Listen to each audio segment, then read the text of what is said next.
Dear students, I am pleased to welcome you back again for this learning presentation on backup plans, alternate facilities and procedures. This part 4 on the chapter Business Continuity Planning and Disaster Recovery Planning. In this chapter, we'll be discussing primarily some of the key aspects pertaining to backup plans, the different alternate procedures. Now let's look at the learning objectives of the chapter. We already discussed the first 3 bullet points. In this, we are primarily going to look at the backup and the disaster recovery planning. In the last part of the presentation, we are going to look at how you can audit a business continuity plan. What are the topics which are going to be covered here? First, we'll look at the different types of plans which are prepared. If you remember, we said business continuity plan is not one plan, but it's a set of plans. So we'll look at the different types of plans which could be there. We'll also look at the backup, which is the most important aspect which is to be implemented when you want to implement business continuity planning. We'll also look at the alternate procedures or the alternate processing facilities which have to be built up, which have to be maintained to ensure continuity. And we'll also look at the disaster recovery procedure plan, which is the most important aspect for ensuring that the business is continued in the case of a disaster. Let us discuss the different types of plans which are applicable in the case of a disaster, which are applicable pertaining to business continuity plan. So you have the emergency plan, the backup plan, there could be a recovery plan, and the test plan. These are some of the sample plans we're discussing in this presentation. Let's look at the emergency plan. The emergency plan, if you look at the word emergency, specifies the actions to be performed in case of the emergency. So you need to identify different types of emergency situations which can happen.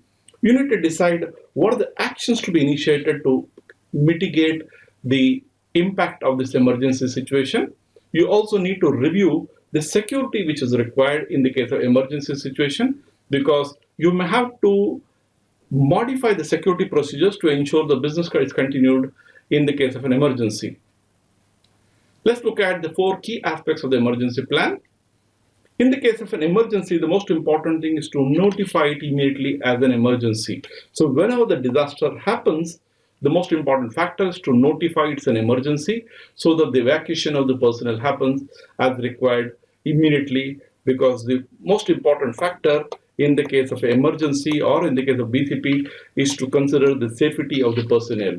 The plan must clearly demonstrate what are the actions to be taken, who have to take the actions, and when the actions are to be taken. You'll also have, as I said, evacuation procedures clearly outlining who is responsible for evacuating the people. So when you assign the responsibility for evacuation, you also decide the hierarchy in which this is going to happen in terms of deciding who is going to be primarily responsible for ensuring the evacuation, and if this person is not available, who is the next person who is going to be responsible. Like that, you define the levels at which they're going to operate, because when you define the responsibility, you're not going to define based on the person, you're going to look at the organizational designation. And you need to also decide what are the return procedures when you get back to normalcy. And these are the 4 key aspects of an emergency plan. Now let's look at the backup plan. There are different types of backup, so you need to be clear about what are the type of backup. Depending on the technology platform which is used, the backup could be complex. But it's important to specify clearly what is to be backed up, who is going to back up, when it's going to back up, and wherever possible, this backup has to be automated. In most of the cases, in the case of technology, you find the backup could happen automatically. And the backup plan needs to be continuously updated. Depending on the type of the technology platform, you'll also define what backup has to be taken for what type of a technology deployment. For example, the backup which is required for the server, the backup which is required for the operating system, the backup which is required for the database, the backup which is required for the application software, and the backup which is required for the data which is being used by the enterprise. You also need to assign the key responsibilities into the who is going to take the backup, when the backup is going to be taken. And you also have the backup task, and as I said, this backup task may also be automated depending on the technology platform. You also will specify the hardware, the software which must be updated. So it's important that you need to have the latest operating system, the latest database, and the application software, and the latest set of data which is there depending on the criticality of the data which has been defined based on the backup time. Now let's look at the recovery plan. The recovery plan is intended to ensure that the enterprise is able to get back or restore operations at the earliest time possible based on the timeline defined. The recovery plan should identify a recovery committee or a recovery team which is responsible for ensuring the recovery. And this team may have employees from different functional heads and may also have employees or staff from the vendors and may also have from the functional department. You indicate the applications which need to be recovered. Like I said, in the case of bank, depending on the criticality, you have the front office operations, you have got the back office operations. In the front office operations also, you decide, you got, let's say, savings account, you got current account, OD account, loan accounts. So you define the different types of applications and also decide what the priority in which is going to be recovered. For example, let's say if you got a recovery and this is the type of operations in the bank account, then primarily you will be recovering first the current account and the OD accounts. Next, you could recover the savings account. Third, you could recover the savings account, loans account, and the fourth, you could be looking at the FD. And later on, you may look at the general ledger and let's say the term deposits. So you'll decide what the priority in which you're going to recover the applications. The recovery committee must be clearly trained and assign the responsibilities so that they can recover the business process as required and restore the operations. The practice which is going to be followed, the procedures which need to be followed for executing the responsibilities need to be reviewed to ensure this actually work as envisaged. And the committee members, as I said, could comprise of teams not only from one department but cross-functional teams so that they are able to perform all the operations considering all the interdependencies. Now let's look at the test plan. What are the objectives of the test plan? Earlier we discussed the different aspects of tests. Here we're looking at how the test plan is to be made. You identify the deficiencies on account of the testing, which result on account of the testing. You enable different types of disaster scenarios, a range of disaster scenarios, look at multiple levels. For example, if there is a fire and the fire impacts, let's say, one particular area only, or if the fire impacts a particular floor, or the fire impacts a building. Okay, so you look at different areas, or let's say there's a breakdown of technology and there's a breakdown of a network. This breakdown of a network is going to impact, let's say, one particular server, or impacts a group of servers, or it impacts the main critical server which is being used for the business process operations. So you need to look at the different types of disaster scenarios which can happen. Based on that, you need to assess the impact. And the test plans must be invoked to test this type of a scenario. For example, if there's a fire in a particular floor of a building, so as per the business critical plan or the incident management plan, you have an evacuation procedure based on which all the people are supposed to evacuate and assemble at a particular point, and they need to do it within a specified amount of time. And there are people who have been assigned the responsibility to evacuate this personnel. Whether this is being done as per the plan, this is what you'll check when the test plan is invoked. You'll also have the top managers to be involved as required to take decisions, because the decisions can't wait in the case of a disaster. You'll also remember that there could be a real disaster. You need to consider, if the real disaster happens, what could be the testing which has to be done. Now let's look at the types of backups. We will look at backup types, which could be a full backup, incremental backup, a differential backup, or a mirror backup.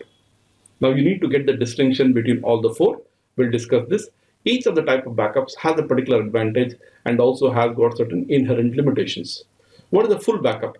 Full backup, as you say, as the word says, it captures all the files, which is like you take a zip of all the files which are being used within the organization pertaining to all the data. Now, backup generation will ensure that each and every file in the server is copied and kept. The issue is there is a large amount of data and this could take extensive amount of time. But you need to have a full backup, and this has to be periodically taken based on the needs of the organization. Now, what's an incremental backup? And as the word implies, incremental means increase, which means you're not looking at a backup which is taken every day fully, but only for the transactions which happen incrementally. So the key advantage of this is it will be very fast. It captures only the files which are updates which have happened, There is an economical method for taking the backup, and it saves a lot of backup time and space. The incremental backups also take time to restore. Now, if you look at the process which happens in the case of backup, incremental, first you need to have a full backup up to a particular time, and then you specify the daily transactions as and when they happen are taken as an incremental backup. Now, why does it take time to restore an incremental backup? When you want to run or restore the operations, you need to first restore the full backup, and then you need to add all the incremental backup which have been taken for the specified period, and you need to update the incremental backup to the full backup by running the application to ensure that you have the data which is up to date. And this is why it takes time. Now there is a differential backup. The differential backup store files only that have changed, which means you're looking at what are the files which have changed. Only the files which have changed are backed up. The differential backup compared to the incremental backup is much more faster, but in the case of differential backup, it's a two-step operation.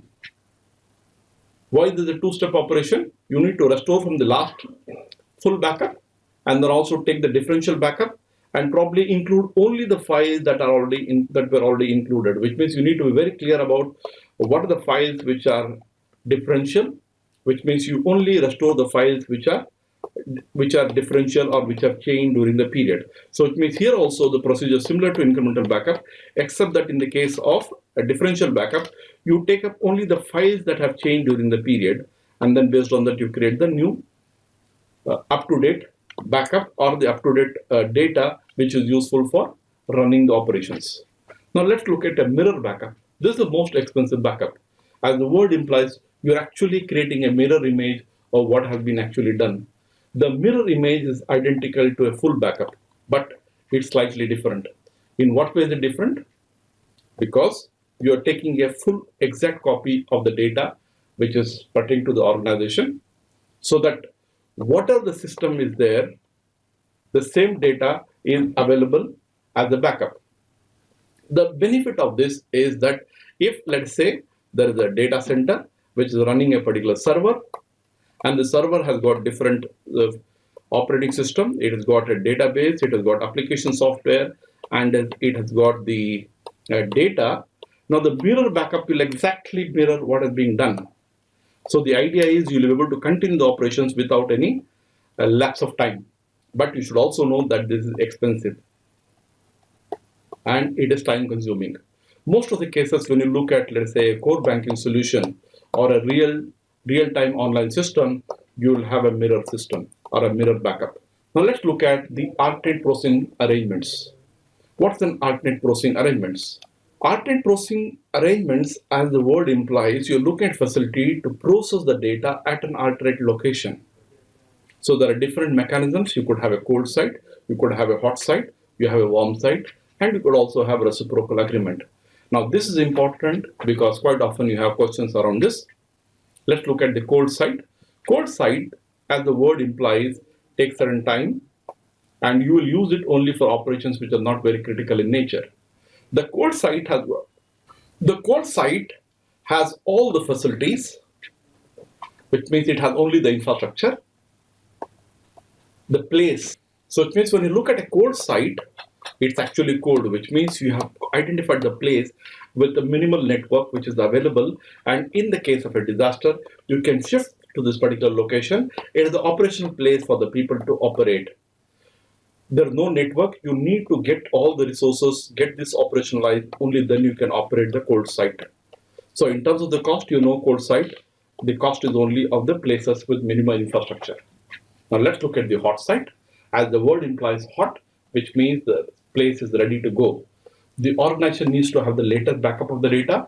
It will also have all the hardware and the operation facilities which are there in a live environment.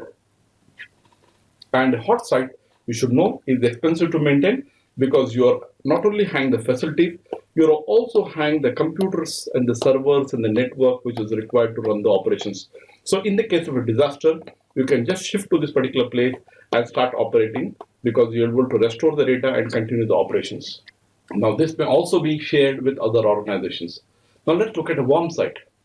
Now the distinction between a cold site and a warm site is, warm site has got the place, not only the place, it also has the network which is required at the basic infrastructure, so that when you want to use this site, you can start using this site by procuring the resources and start operating. The basic network and other cabling is already done in this particular site. So this you can say is a cold site. Warm site is nothing but a cold site, but it also has certain networking facilities which make it easy to continue and faster to operate. So this is what we say. It may also contain certain critical peripheral equipment which are required to run the operations. Now let's look at the last aspect, which is the reciprocal. As the word implies, this is the reciprocal. It's an agreement between two enterprises which have similar type of operations and infrastructure. They decide through an agreement that when there is a disaster, they will be able to provide support to the other organizations so that the minimum level of operations can be continued on their site and vice versa.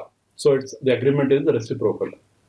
So there are two or more organizations who decide that the backup option is going to be relatively cheap because you're not going to spend any money, you're only going to have an agreement. But what is the issue with the backup? The backup of a reciprocal agreement? Now the question is, in the case of an emergency, whether the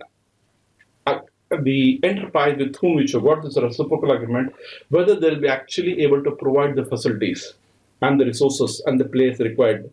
And the number of organizations who are using this site concurrently may also be impacted. For example, you have a reciprocal agreement with multiple organizations. You find that when in need, they may not be able to really provide the service and they may go back.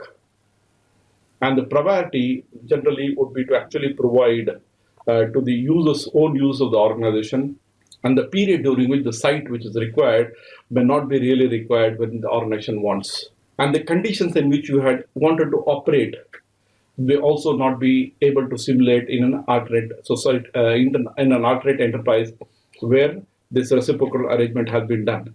So quite often, practically, you find reciprocal agreement has a lot of issues because you need to replicate a similar type of an environment, and you also need to ensure that they are able to provide the facilities. Now, one other issue could be that there could be competitors and they may be able to have access to your resources. Security may be compromised. So what is important is in the case of a reciprocal agreement, the facilities and the service provider may provide may not really be adequate. So quite often the security which you want may not be really available. So although reciprocal agreement is good because in terms of the cost it is very minimal, but in terms of the reliability is quite less. So it could be used mostly for, let's say, non-critical operations or intermediately critical operations, but not necessarily for critical operations. Now, critical operations, you need to look at a hot site, or in the case of an on-time, real-time system, you need to have a full mirror backup with the ability to operate simultaneously from two data centers or multiple data centers, so that the users can continue to operate from their area without knowing whether the breakdown of a server. Now let's look at the last aspect where we are discussing the disaster recovery procedure plan which has to be followed. So here we will be discussing what are the conditions for activating the plan, what are the emergency procedures, what is called as the fallback procedures, the resumption procedures, the maintenance schedule, and the awareness and education activities. Now here if you see, primarily the focus is on what are the procedures to be followed, and you plan and prepare this document. You also need to look at assigning the responsibilities for different employees within the organization. Now let's look at some of the key aspects. What is the objective of the disaster recovery procedure plan? It describes the actions to be taken to return to the normal business operations when the disaster happens. So it also provides a maintenance schedule which specifies how and when the plan will be tested and the process for maintaining the plan. You also need to conduct awareness and education of the employees. The responsibilities for the employees who are supposed to be assigned specific tasks needs to be clarified and communicated. You also need to have the alternatives to be allocated in terms of the responsibilities as to who can perform what in case the required personnel is not available. You also need to look at what are the alternatives for operations or using the resources or using the alternate resource site. You also have a contingency plan document with a distribution list of who is going to be distributed to this particular document. There's a detailed description of the purpose and scope of the plan, and you have a contingency plan which has to be tested with the recovery procedures as applicable. There also has to be a list of vendors who are doing business with the organization with their contact number, who can be approached in the case of emergency, in the case of disaster. You have a checklist of the various types of inventory which is required for the purpose of operating the business, and this also needs to be updated on a regular basis as required. You also have a list of phone numbers of the employees, the key employees who need to be contacted in the case of an emergency. Let's look at some more aspects. You have the emergency phone list of various types of service providers, and this could range from the fire, police, hardware, software, vendors, backup locations, all these aspects. So it means you need to know clearly who needs to be contacted, and this information, this master list pertaining to all the contacts should be available in a physical and digital form. You'll also identify the medical procedures to be followed in the case of emergency, and appropriate personnel are trained to be able to provide the emergency services.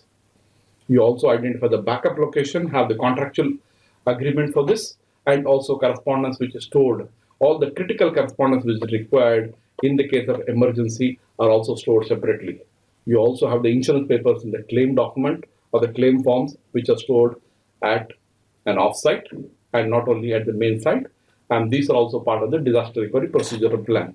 You also decide what the primary computer centers, the software, peripherals, etc., which are required for the purpose of running the operations, and you have a detailed list of this document, this infrastructure requirements. So you'll also have information of the data and the program files. Now we're getting into more critical, but into technology. You look at the data dictionary, documentation, manuals, etc., which are required to run the business operations using technology. And this has to be available as part of the disaster recovery procedure plan. You also decide what are the manual procedures, which are the alternate manual procedures followed in case of emergency, and that could be for key business processes such as preparation of invoices. You also have employees who are trained for emergency situations with various life-saving techniques. You also have the details of hotels, airlines, transport arrangements which are required. So if you look at overall, the disaster recovery plan, as you see, look at the term, is primarily for the purpose of ensuring that you are able to recover from a disaster. So all the documentation, all the technology aspects, all the administrative procedural aspects have to be covered in the disaster recovery procedural plan. So this has to be quite comprehensive in that coverage. Now let's look at some question, one example of a question which comes. What do you understand by the term disaster? What disaster procedure plan would you suggest for disaster recovery? Now you find this is a total for 10 marks. So if it's 10 marks, you know, we have discussed more than 15 points. You should know what are the aspects need to be covered. Now the challenge is when there are too many terms, there are too many bullet points, how do you decide what should be covered? So I'd suggest logically the best thing is to understand what is this disaster. So you know what are the different types of disasters. We already discussed this so many times in earlier presentations. I will not get into the details again. You need to know when there is a disaster, your objective is to recover from the disaster. So you need to formulate various types of procedures. So what I would suggest is get into the shoes of an employee of an organization and decide, okay, if there is a disaster which happens, what is that you need to do step by step? Once you understand what has to be done step by step, then you find it becomes easy for you to implement or to remember and answer the questions. Now this is one more question. Explain the various general components of the disaster recovery plan. And this is for 8 marks. So the answer is going to be the same, what we discussed. You're looking at the different components, which means components means the elements of the breakup of the disaster recovery plan. So in this case, probably you have to provide this in terms of different sections, the hardware, the software, the personnel, the administrative procedures. Look at what are the different areas pertaining to disaster recovery, which have to be planned, which have to be documented, for which you need to have procedures. And that could be your answer for the disaster recovery plan. In this presentation, so far, we have seen what are the different types of backup plans, what are the different types of alternate facilities, and the procedures for disaster recovery plan. Let's go further and understand how we can actually implement this. Now, if you look at the types of plans, we discussed the different types of plans which are there. which is like the test plan, the emergency plan, etc. Each of the plans, if you remember, we said business continuity plan is not one plan, but it's a composite of different plans. Depending on the needs of the organization, you decide what the plan and the external documentation required for the plan. It's not just enough to have a plan, it's also important that you need to assign the responsibility for executing the plan. You also need to train the people in implementing the plan as per the agreed procedure. We also discussed about the test plan, which is a critical aspect of plan, where you decide what are the type of tests which you're going to perform. Then we looked at the different types of backups. We said there are 4 types of backups. The first one is the hot site. This is about backups. So we looked at the different types of backups in terms of the full backup, the incremental backup, the differential backup, and we said what are the advantages of each type of backup. So we know that the mirror backup is the one which is the most expensive backup, but this is the one which can be adopted by most organizations. We also looked at a full backup, and we also looked at the differential backup and the incremental backup. These are the 3 types of backups. Depending on the nature of the business operations, depending on the criticality of the business operations, you decide what are the backup strategy which has to be adopted. There's one important aspect we need to consider.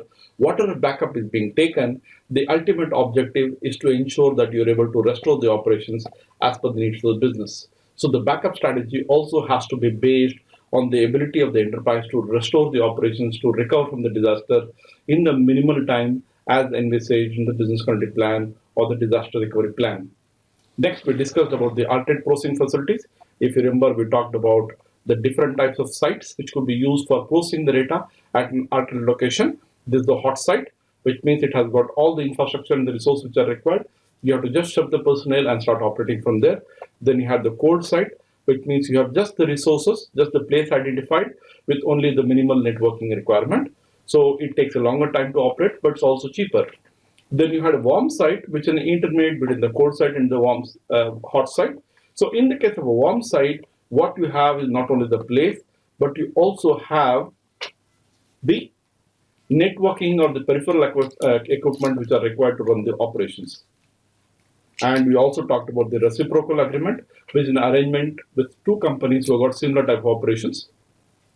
The advantage of a reciprocal agreement is that you will be able to operate with minimal cost. But the disadvantage is that it may not be really useful in the case of a disaster, and there are also various aspects or issues pertaining to security. That we went into details of what are the procedures which need to be documented in the disaster recovery procedure plan. Now there is an elaborate list of procedures which have been followed, and you can document this based on specific areas of operations, right from the requirements for the purpose of business continuity plan. So you look at the business continuity plan, look at the DRP, which is the disaster recovery plan. To execute the disaster recovery plan, you decide how you're going to run these operations. So disaster recovery procedure plan is important, even from the examination point of view, because you may be asked what has to be done. And as I explained, it may be difficult for you to remember each and every point because there are more than 16 points. The best thing to do is to remember if there's a disaster in an organization, what is that the organization has to do, who are the different people or the setup who has to be involved in ensuring a recovery from the disaster, what are the key aspects, and based on that, how this has to be documented, and what are the different aspects pertaining to training and communication and testing. All these aspects are covered in the disaster recovery procedure plan. Now, with this, we have covered part 4 of the presentation. I hope you have got a clarity on what is disaster recovery plan, what are the different types of backup plans should be taken, and you should be ready to go now to the last part of the presentation, where we look at how do you actually audit a business continuity plan. So thank you very much, and look forward to seeing you in the next presentation. Bye.